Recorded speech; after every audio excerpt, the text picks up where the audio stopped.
À la fin du XVe siècle, la ville de Narbonne a grandi. Sa population a augmenté, son activité économique est en croissance. Son port est en liaison avec toute la Méditerranée. Elle exporte ses draps jusqu'au Levant et de plus, elle représente un relais unique entre Marseille et les ports catalans. Le consulat est maintenant unifié. Entre bourg et cité, il en est d'autant plus puissant et il cherche tout naturellement à assurer une meilleure alimentation en eau potable.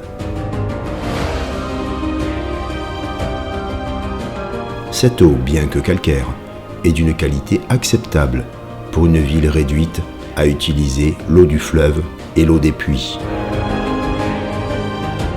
Le 5 février 1495, une délégation de consuls narbonnais, parmi lesquels Mathieu Péronne, signe un acte avec le seigneur Jean de Montredon, qui reconnaît le passage et la prise des eaux, compris les consuls, et l'universalité de Narbonne pour l'ensemble de la population narbonnaise, du territoire de Saint-Pierre-d'Esclars pour les faire venir à Narbonne. Ces eaux alimentaient 2 fontaines publiques, une dans le bourg, sur la place dite aujourd'hui place des Quatre Fontaines, devant le consulat, l'autre dans la cité, place aux Herbes, la place du marché, entre le palais des archevêques et le vicomté au centre de la place, au droit du pont des marchands.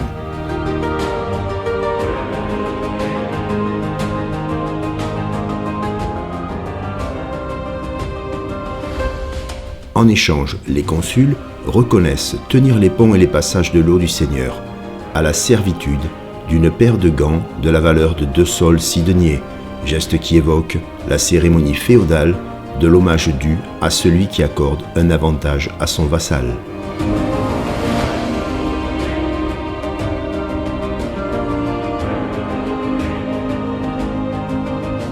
Sur 8 km, entre les sources de Fontfroide et la ville de Narbonne, l'eau pouvait cheminer par gravité, avec une pente faible mais suffisante, de 56 à 52 mètres pour les sources, jusqu'à 4 à 5 mètres d'altitude pour le bourg.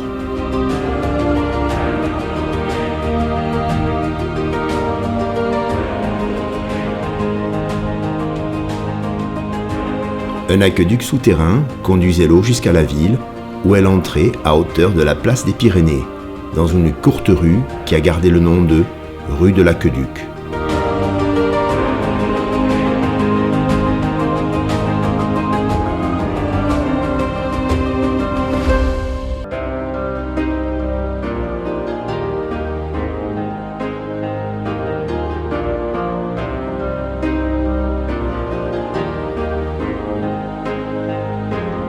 « 4000 tuyaux d'une longueur d'une canne, soit 1,96 m, composaient l'aqueduc, avec des petits bassins de décantation recouverts d'une construction en pierre, les Montjoie, qui servaient à retenir sables et graviers.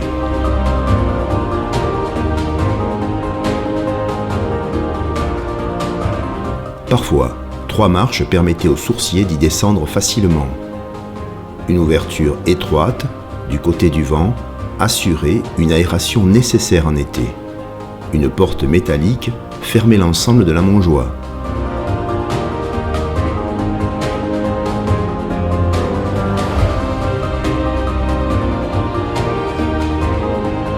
Pendant 436 ans, Narbonne a prospéré grâce aux sources de Fontfroide.